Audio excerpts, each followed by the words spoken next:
마가복음 6장 14절에서 29절까지의 말씀, 저와 한 절씩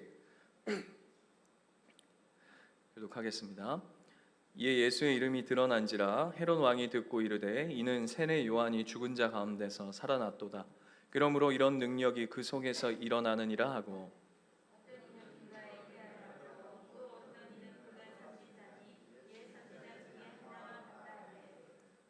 헤롯은 듣고 이르되 내가 목벤 요한 그가 살아났다 하더라.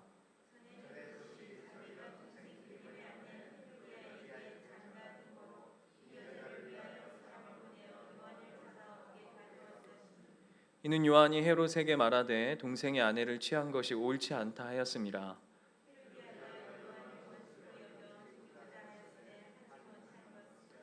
헤롯이 요한을 의롭고 거룩한 사람으로 알고 두려워하여 보호하며 또 그의 말을 들을 때에 크게 번민을 하면서도 달갑게 들음이러라.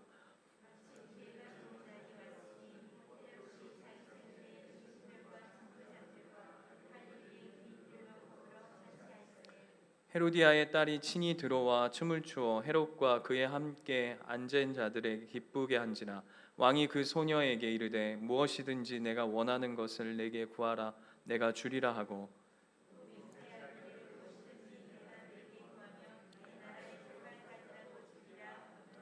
그가 나가서 그 어머니에게 말하되 내가 무엇을 구하리이까? 그 어머니가 이르되 세례 요한의 머리를 구하라 하니,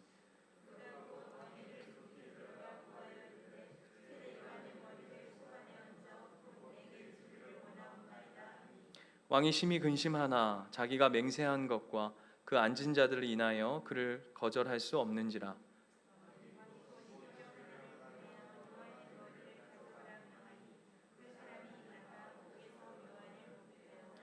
그 머리를 소반에 얹어다가 소녀에게 주니 소녀가 이것을 그 어머니에게 주니라. 요한의 제자들이 듣고 와서 시체를 가져다가 장사하니라. 오늘 말씀은 좀 끔찍한 말씀입니다. 그죠?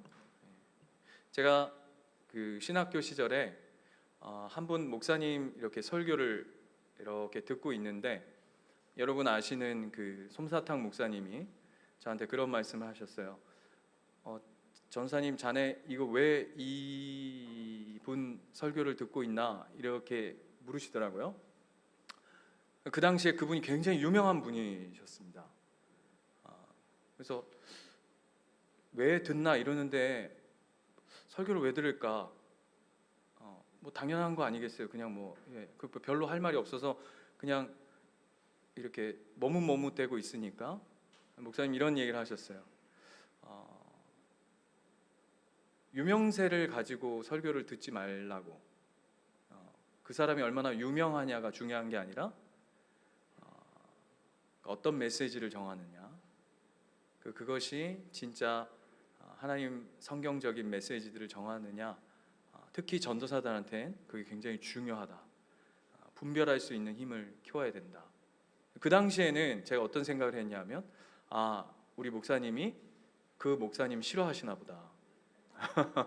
그렇게 생각했습니다, 단순히. 그런데 시간이 흘러 와 보니 그때 그 목사님의 이야기가 뭔지 대충 감을 잡을 수 있는 것 같습니다. 그래서 우리가 말씀 듣는 것, 메시지, 하나님 말씀을 이렇게 듣고 설교를 듣고 또 성경을 읽고 이런 것들이 참 중요한데, 그 안에서의 또 영적인 분별력을 가져야 하는 것이 참으로 어려운 시대를 우리가 살아가고 있는 것 같습니다. 그때뿐만 아니라 지금 더 그렇죠. 유튜브에 수많은 메시지들이 이렇게 진짜 홍수처럼 퍼져드는 시간입니다. 그런데 오늘 본문에도 보시면 14절에 이렇게 본문이 시작되어집니다. 이에 예수의 이름이 드러난지라, 이렇게 시작되어집니다. 이가 뭘까요? 이에 예수님의 이름이 드러났다. 이해가 뭡니까? 이해.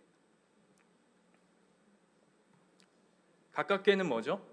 지난주 기억나십니까? 예수님이 제자들을 두 명씩 묶어가지고 전도 여행을 보냈던, 그로 말미암아서 그 전도 여행을 갔던 제자들의 사역마다 기적이 일어나고 병 고치는 은사들이 일어나고 그런 일들을 통해서 오히려 또 예수님의 이름이 드러나는 것을 포함할 뿐만 아니라 앞에서 우리가 살펴봤던 예수님이 여러 지역들을 다니시면서 하셨던 여러 사역들을 통해서 그 모든 것을 포함해서 오늘 14절이 이렇게 이야기하는 걸 거예요.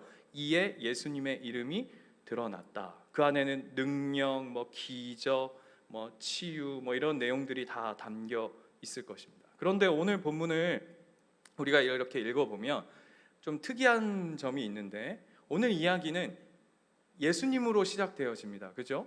예수님. 그 이야기가 헤롯에게 전해졌다라고 오늘 본문이 이제 들려지는데, 예수로 시작해서 오늘 이야기는 뭘로 끝나냐면 세례 요한으로 끝납니다.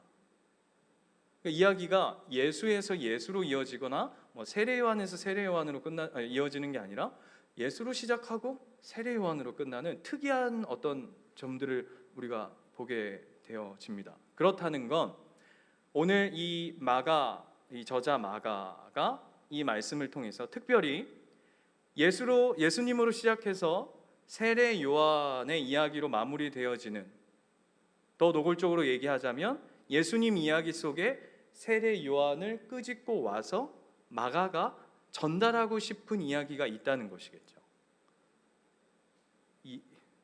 이해되십니까? 예, 국어 시간입니다. 예.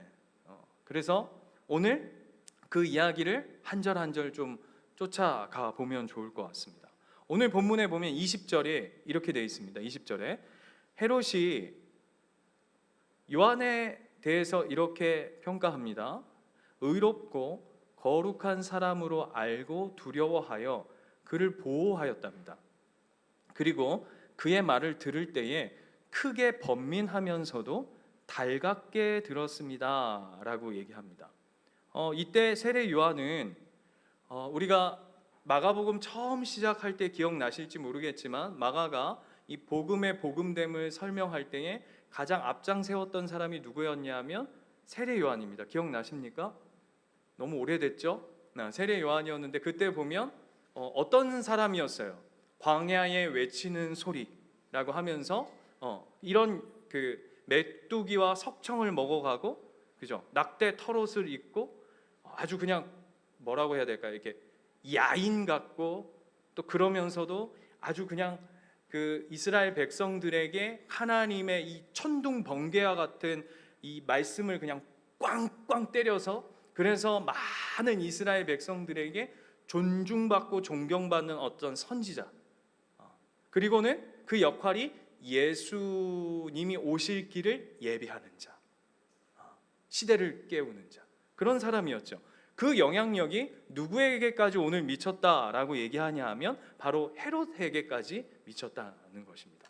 그런데 이게 참 재밌는 게, 영향은 미쳤고 그에 대해서 관심도 보였고 반응도 있었다고 합니다. 그죠? 헤롯이 최고의 권력자 아닙니까? 그 당시에 반응도 있었고 관심도 보였습니다. 그러나 거기까지였죠. 이해되십니까? 그러니까 귀에 들리는 거예요. 귀에 들려서 야, 이게 아주 중요한 이야기다. 오늘 20절이 그 얘기하는 거잖아요. 의롭고 거룩하고 그를 두려워할 뿐만 아니라 보호하며 그의 말을 들을 때에 크게 번민하면서, 이게 말씀이 부대낀다는 얘기죠. 뿐만 아니라 달갑게도 들었답니다. 그런데 문제는 뭐냐면 거기까지예요. 소설에 침묵이라는 소설이 있습니다. 제가 설교 중에 여러 번 그 영화도 있고 있는데, 그 소설의 그 침묵이라는 책에 보면, 저는 그 대학교 시절에 그 책을 이렇게 접했었는데, 여기서의 대학교는 대학교 말년을 얘기합니다. 한창 책을 읽을 때 저의 인생에 있어서 신앙을 다시 한번 이렇게 표현하면 제가 너무 그럴싸해 보이고 조금 이렇게 확 자랐던 그 책을 읽으면서 많은 생각, 하나님에 대한 깊은 생각들을 할 수 있었던 책이었는데요. 그 중에 누가 핵심적인 인물이냐면, 어떤 내용이냐면 포르투갈 신부가 그 일본에 가서 복음을 전하는, 그리고 먼저 스승이 그 일본에 갔다가 배교했다는 소식을 듣고 제자인 신부가 그곳에 들어가서 그것을 진짜 그런가 이런 것들을 살펴보면서 일본 땅에 수많은 예수 믿는 사람들이 순교당하고 죽어가는 그런 실제적인 역사를 쓴 소설이 이제 엔도 슈샤쿠가 쓴 침묵이라는 책인데, 거기에 재밌는 인물이 나옵니다. 누구냐면 기치지로라고 하는 자가 나옵니다. 그 사람은 어떤 사람이냐면, 꼭 한번 읽어보세요. 재밌습니다. 늘 그 주인공인 신부 곁을 맴돕니다. 늘 맴돌아요. 어떤 사건 사고, 막 사람들이 잡혀가가지고 고문당하고 뭐 배교하고 또 죽어가고 이러는 모든 사건, 그 신부가 관련되어 있는 그 일본 땅의 모든 믿음과 관련되어 있는 사건 속에 그 기치지로라고 하는 자가 늘 그 주변을 이렇게 맴돌. 그리고 돕기도 해요. 그 신부를. 그 전도가, 그 복음이 전해지는 사역에 아주 어떤 한 역할들도 감당합니다. 그런데 정말 어떤 복음의 결단을 해야 하는, 이게 믿음으로 갈 것이냐 아니면 하나님을 부인할 것이냐라고 하는 결정적 사건의 갈래길에 서면 늘 기치지로라고 하는 자는 숨어버립니다. 그러니까 그 인물을 한마디로 정의해 보자면, 그냥 예수를, 그 복음을, 하나님을 늘 그냥 이렇게 맴도는 인생을 사는 거죠. 오늘 이 헤롯도 처음부터 나쁜, 이렇게 말씀이 들어오지도 않았다 이런 존재가 아닙니다. 굉장히 그 요한의 메시지들을 귀담아 듣기도 하고 부대끼기도 하고 그의 반응도 보이고 관심도 쏟았던 자라고 오늘 성경이 얘기하죠.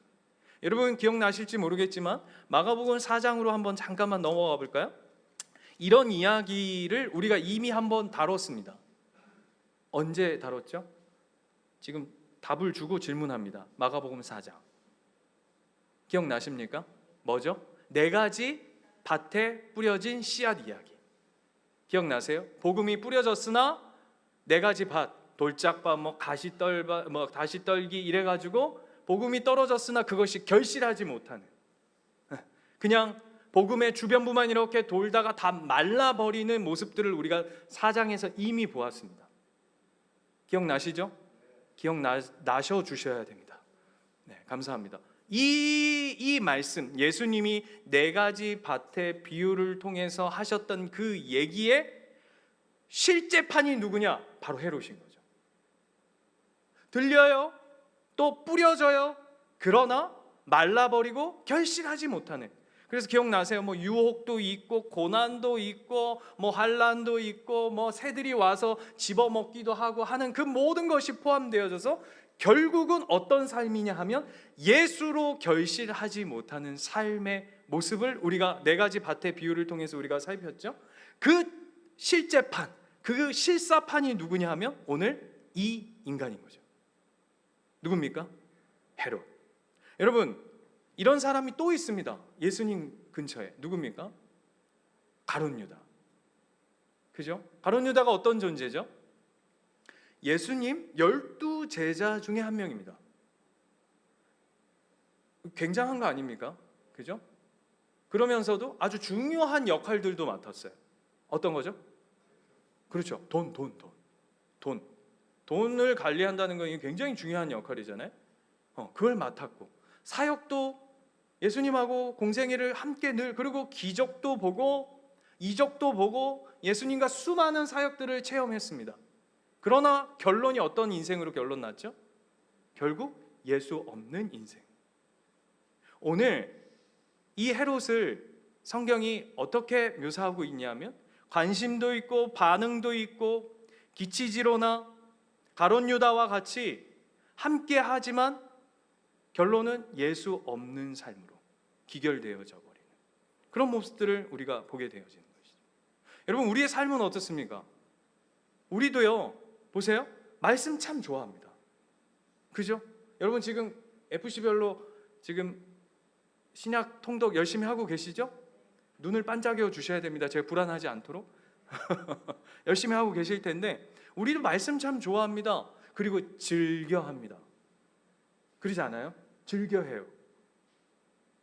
그런데 또 뿐만 아니라 교회 사역도 하죠.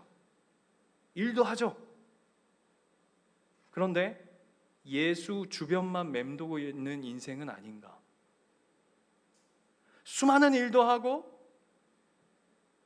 그 그 말씀이 달다, 좋다, 주일 예배 시간에 하고, 그러나 그 삶의 중심에는 늘 그냥 예수 변두리만 맴돌고 있는 모습, 그것이 헤롯의 모습, 가룟 유다의 모습, 어떤 소설에 등장하는 어떤 주변부의 인생이 아니라 마가복음 4장에서 우리가 이미 한번 언급한 것처럼 어쩌면 우리가 하나님의 복음 변두리만 그냥 맴돌고 있진 않은가? 우리 한번 우리의 스스로의 삶을 되짚어 봐요. 말씀, 예배, 기도, 이 모든 것이 결국은 우리 한번 잘 생각해 보세요. 왜 예배를 드립니까? 왜 기도합니까? 우리가 왜 이 시간에 찬양하며 하나님 앞으로 나옵니까? 왜? 여러분 보세요.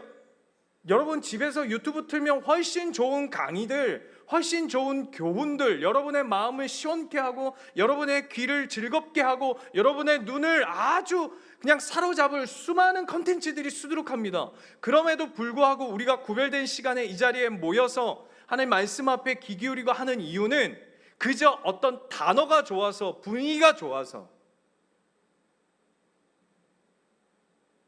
그냥 의무적으로, 그게 아니죠. 뭐죠? 결국은 뭡니까? 예수가 우리 삶의, 예수님이, 하나님이 우리 삶의 중심입니다 라는 것을 고백하는 것이죠. 아멘이십니까? 왜 여기서 아멘이 안 나올까요? 두렵습니다. 이게 결론이어야 되는 거죠. 그래서 제가 한번 읽어드려 볼게요. 이런 말씀이 있어요. 이런 말씀이 아니죠. 이런 이야기가 있어요. 우리는 성경의 밑줄을 긋지 말고 내 삶의 밑줄을 그어야 한다. 고민해볼 문제인 것 같아요. 그 삶의 핵심이 뭐라는 겁니까? 그냥 어떤 말로 우리의 삶, 아는 것, 그냥 귀만 커져가는 것, 내가 무슨 자격증 따는 것에 머물러 있는 것이 아니라 내 삶이 하나님을 더 내 삶의 중심부로 모시고 그분이 계신 곳에 그분을 나의 삶으로 땡기는 게 아니라 내가 한 걸음 한 걸음 그분 앞으로 나아가는 것. 오늘 그것에 대해서 오늘 이 헤롯이라고 하는 인물을 통해 우리에게 보여내고 있는 것이죠. 그래서 오늘 본문은 재밌는 게 헤롯이 그 다음부터 이야기가 뭐냐 하면 헤롯의 삶 속에 아까 말씀도 듣고 관심도 보였고 반응도 보였으나 그의 삶 속에 예수 없음이라고 하는 그 인생의 결론을 세례 요한을 통해서 우리에게 보여내고 있는 거예요. 그 뒷이야기가. 그래서 오늘 이야기가 예수로 시작했다가 세례 요한으로 이어져 가는 것이죠.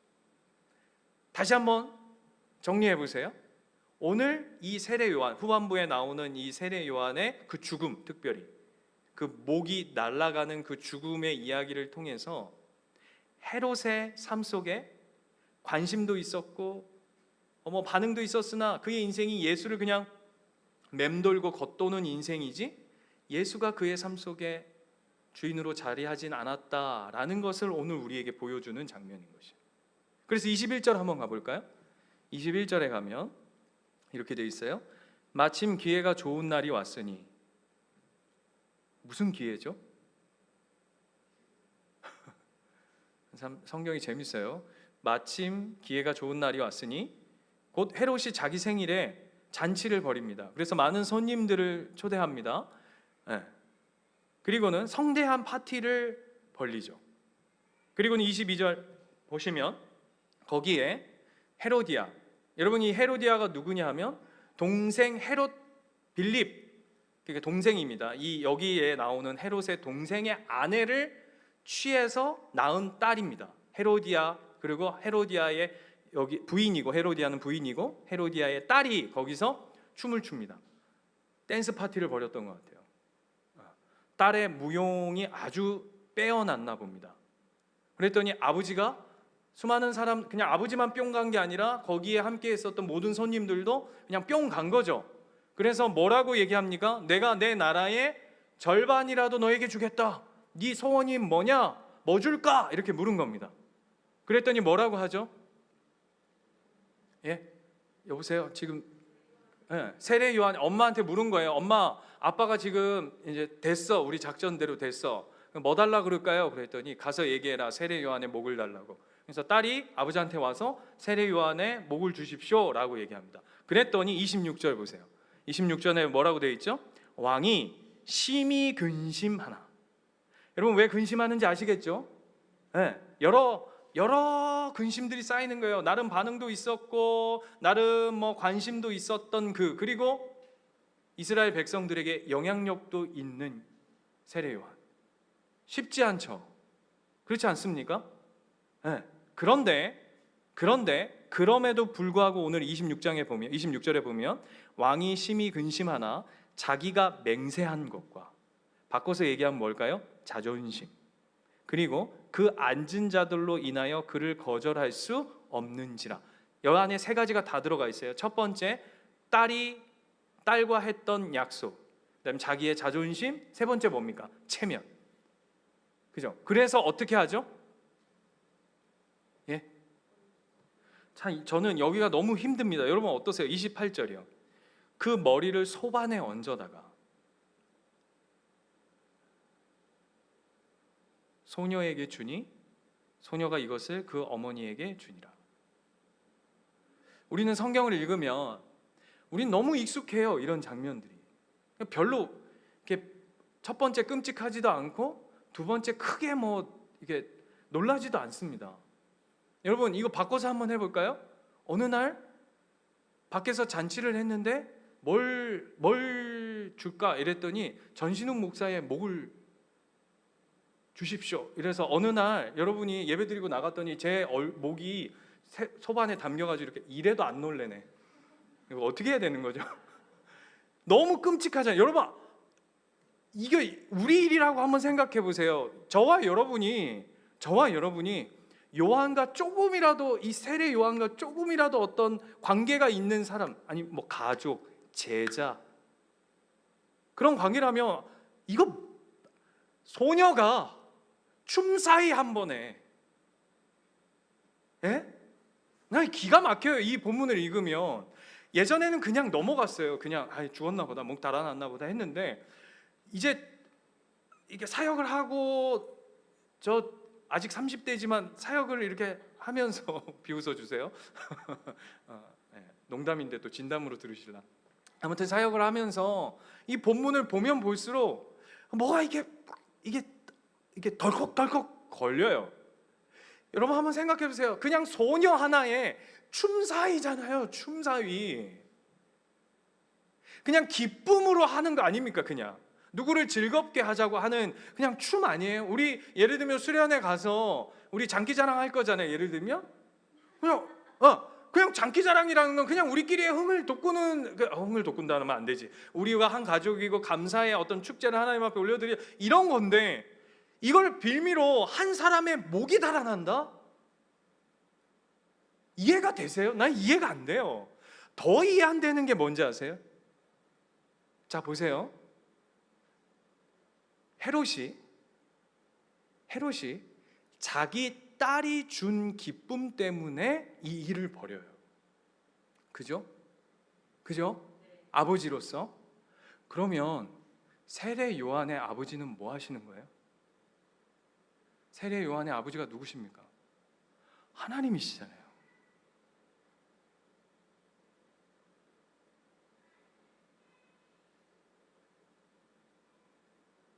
여러분 한번 잘 생각해 보십시오. 오늘 이 본문이 어떻게 끝나냐면 29절에 요한의 제자들이 듣고 와서 시체를 가져다가 장사하니라 이렇게 끝나요. 요한의 제자들이 어땠을까요?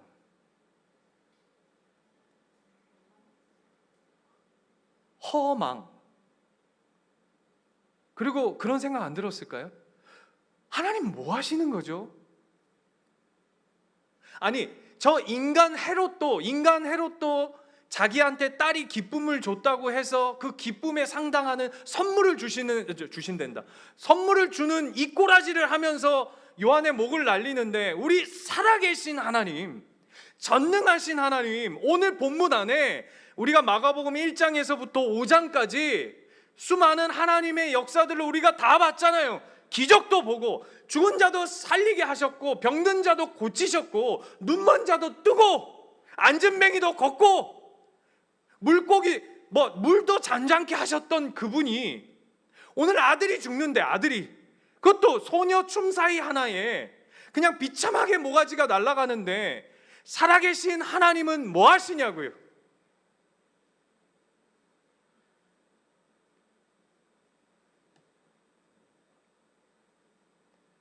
엘리 비즐의 밤이라고 하는 소설이 있어요. 나이트. 이거 나치 그 독일 나치의 포로로 잡혀갔던 유대인들의 소설이 아니라 비망록이에요. 실제 있었던 글을 16살짜리 그 당시의 아이가 살아 돌아와서 자기가 겪었던 이야기들을 쭉 쓴 이야기예요. 노벨 문학상을 받아야 되지 않습니까, 이게? 근데 이분이 엘리 비즐이라고 하는 사람이 이 책을 통해서 노벨 평화상을 받았어요. 아주 특이하죠. 그죠? 책을 썼는데 노벨 평화상을 받았어요. 왜? 그 나치의 어떤 이런 이야기들을 그냥 적나라하게 하는. 그 중에 한 대목이 뭐냐면, 제가 한번 제 이야기 들은 적도 있으실 거예요. 그 본보기를 삼겠다고 독일 사람들이 애를 하나 잡아다가 뒤로 묶어가지고 공중에 목을 매서 매달아 놓습니다. 그런데 얘가 먹은 게 없어 놓으니까 몸무게가 안 나가니까 안 죽는 거예요. 여러분, 이게 무게가 나가야 이게 목이 이렇게 숨을 못 쉬어서 죽는데, 하도 먹은 게 없으니까 빼짝 말라 놓으니까 얘가 걸어놨는데 그냥 종이 인형처럼 그냥 덜렁덜렁 걸러있는데 이게 몇 시간씩 가는 거예요. 그런데 그걸 보고 있는 유대인들이 그걸 보면서 한 소녀가 이렇게 얘기해요. 하나님은 도대체 어디 계시냐? 그런 질문이 안 생길까요? 여러분, 이 세례 요한이 그냥 세례 요한입니까, 여러분? 아니잖아요. 예수 그리스도 오실 길을 준비하고 하나님의 사람으로 금식하고 광야 가운데 그 레위 지파 그 제사장 가문이잖아요. 이 시대 가운데 얼마든지 존중받고 존경받았던 그가 그냥 이 소녀 하나 춤 사이에 그냥 비참하게 날라버리는 이 모습, 이해가 안 돼요. 여러분, 저는 참 마음이 더 어려웠던 게 이사야 52장 제가 한번 읽어드릴게요. 하나님은 도대체 헤롯도 이것을 기쁨으로 삼는데 도대체 하나님은 무엇을 기쁨으로 삼으실까라고 할 때 52장 7절에 잘 들어보세요. 좋은 소식을 전하며 평화를 공포하며 복된 좋은 소식을 가져오며 구원을 공포하며 시온을 향하여 이르기를 내 하나님이 통치하신다 하는 자의 산을 넘는 발이 어찌 그리 아름다운가. 이사야가 뭐라고 고백했는지 아세요? 이렇게 얘기했다고요. 하나님의 복된 소식을 전하는 자, 그의 발길, 그가 산을 넘는 그의 발길은 너무나도 아름답고 복되다라고 얘기했어요. 앞에 하나님의 복된 소식을 전한 자가 오늘 본문으로 하자면 누구예요? 세례 요한이잖아요. 세례 요한. 하나님이 뭐라 그러셨다고요? 그 복음, 산을 넘는 그 복음의 발길이 어떻다고요? 아름답다고요. 복되다라고 얘기해놓고 왜 모른 척 하시냐고요.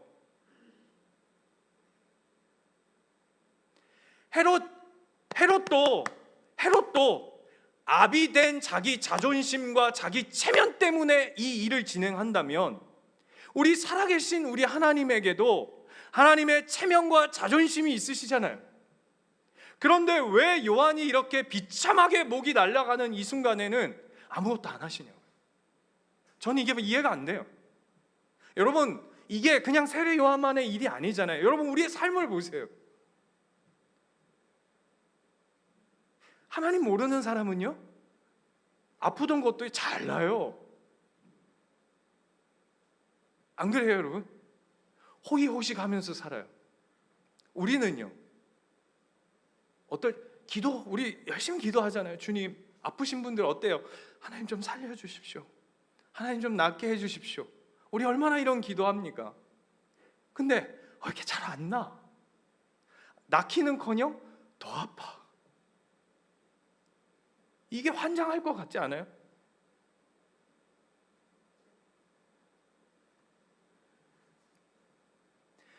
제가 이 본문을 읽으면서 이런 단어가 떠올랐어요. 여러분, 살면서 제일 힘든 게 뭐냐면 같이 있는데 외로운 거.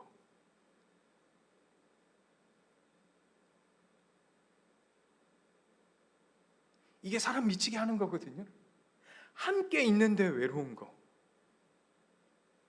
하나님이 가끔 보면 하나님하고 우리가 함께 있는 것 같은데, 하나님 나와 함께 있어 달라고, 하나님 나와 같이 있다고 내가 믿고 고백하고 찬양하고 예배하고 내가 신앙하는데 어떨 때 이게 깊은 외로움이 있을 때가 있어요. 이런 삶이 우리 가운데 다가올 때죠.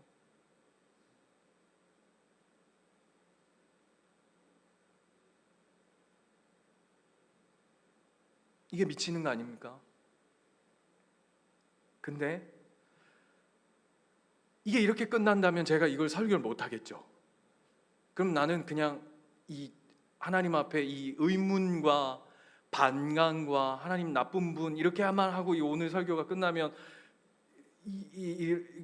안 되죠, 그죠? 여보세요? 이해는 안 돼요. 그래서 거기에 오늘 하나님이 이 마가를 통해 답을 내세요.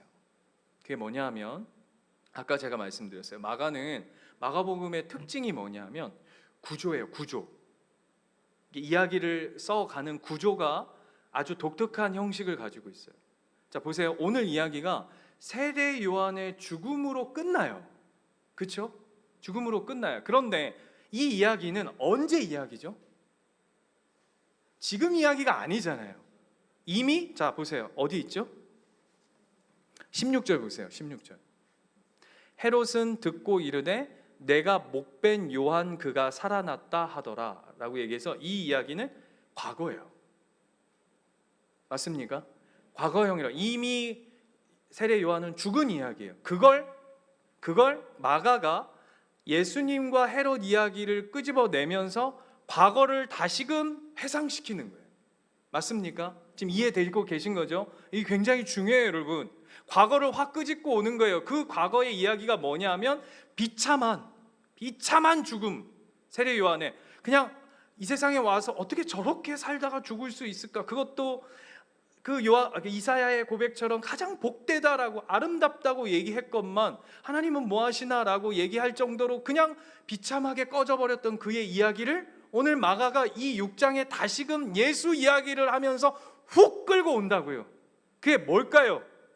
이야기를 하고 싶은 거예요. 마가는 요 세례 요한의 죽음으로 이 이야기가 끝이 아니라 이 세례 요한의 죽음은 예수의 예수됨으로 그 생명을 이어버렸다는 거예요. 비참한 죽음이 아니다. 네 눈에 볼 때는 아무것도 아닌 것 같은, 저게 어떻게 무슨 영향력을 미칠 수 있을까? 어찌 소녀 하나의 춤 사이에 저렇게 갈 수 있을까라고 한숨을 내쉬며 막막하고 캄캄한 현실 같을지 모르겠지만 하나님은, 살아계신 하나님은 그것을 끝으로 뭉개버리는 역사가 아니라, 눈 감고 계신 게 아니라, 모른 척하고 계신 게 아니라, 거기에 아무것도 일하지 않으시는 하나님이 아니라 그것을 예수로.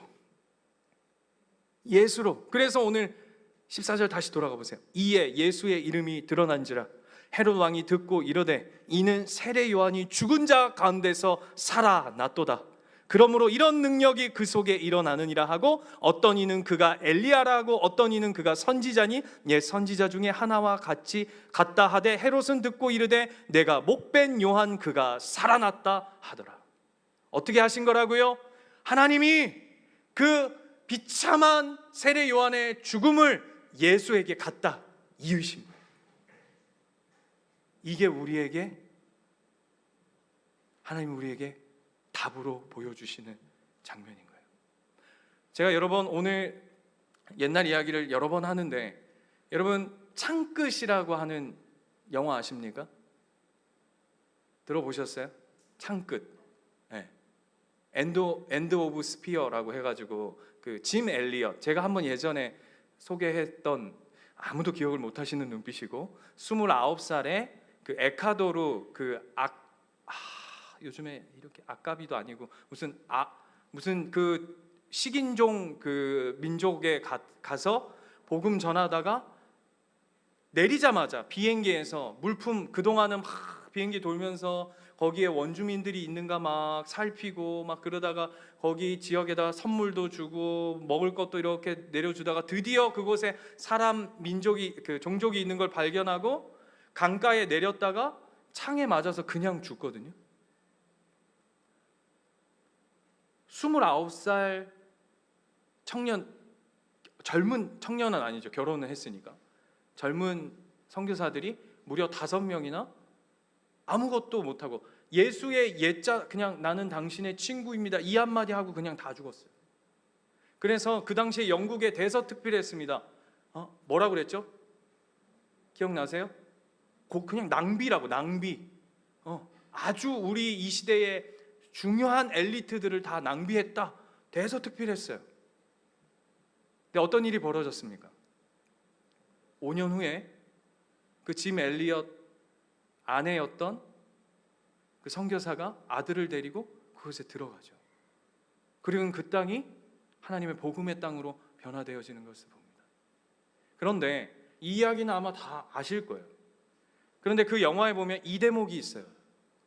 아빠가 비행기를 막 이렇게 닦으면서 막 이렇게 청소하고 하면서 그 뭐 전도 물품도 하고 막 준비하고 무전기도 막 이렇게 준비하는 걸 보고 이제 총도 이렇게 가지고 있어요. 그래서 아들이 아빠한테 그 짐 엘리엇 선교사님한테 이렇게 물어요. 아빠, 혹시 그 사람들이 아빠를 공격하면 아빠는 그들에게 총을 쏠 거예요? 이렇게 물어요. 결과는 어떻게 됐죠? 안 쐈죠. 근데 그 아빠가 그 아들한테 이렇게 얘기합니다. 아니, 아빠는 그렇게 하지 않을 거야. 왜냐하면 그들은 아직 천국에 갈 준비가 되어 있지 않아. 이 얘기를 해요. 그 얘기는 뭐죠? 반대로 왜 짐 엘리엇이 자신의 심장이 칼에 찔리는 그 순간에도 그들을 향해 총을 쏘지 않았던 이유는 그들은 천국이 준비되어 있지 않지만 짐 엘리엇 그 자신은 비참한 죽음인 줄 모르지만 아무것도 세상은 낭비다 왜 저런 짓을 하냐라고 손가락질하고 혀를 끌끌 찰지 모르지만 짐 엘리엇은 알았던 거죠. 자신의 이 비참한 죽음은 단순히 그냥 비참한 죽음이 아니라 쓸쓸한 죽음이 아니라 외로운 죽음이 아니라 천국을 소유한 자만이 누릴 수 있는 영광이었던 것을. 그게 우리라고 하는 거예요. 세례 요한의 죽음은 헛된 죽음이 아니에요. 그냥 춤사위 하나에 헛되이 죽어간 죽음이 아니에요. 그것을 예수가 끌어안은 죽음이에요. 예수가 다시 살게 해서 지금 우리가 예수를 알고 하나님을 아는 자리로 보여내는 영광으로 하나님께서 사용하신 죽음이에요. 그렇다면 우리의 삶 또한 똑같을 거예요. 같이 있으나 외롭고 쓸쓸한 삶이 아니라 왜 우리는 예수 믿는데 기도가 통하지 않나? 왜 우리는 더 힘들고 왜 병이 낫지 않고 왜 이런 어려운 시간들을 견뎌야 하느냐라고 얘기할 때 하나님 우리에게 말씀하시는 거예요. 봐라, 세례 요한을 봐라, 이들의 삶을 보아라. 너희는 예수와 이따은 자다. 너의 삶은 그 중심으로 그냥 맴도는 인생이 아니라 너의 삶은 예수가 성령님이 주인 되신 삶이다 라고 얘기하십니다. 이 고백이 저와 여러분의 고백이 되시기를 축원드립니다. 비참한 인생은 없어요. 예수 안에 있다면. 쓸쓸한 인생은 없어요. 예수 안에 있다면. 외로운 인생은 없어요. 예수 안에 있다면. 오늘 이 말씀을 통해 우리의 삶을 다시 한번 들여다보고 우리의 가치와 예수를 믿는 자로서의 삶의 모습을 다시 한번 고백하는 귀한 시간 되시기를 축원합니다.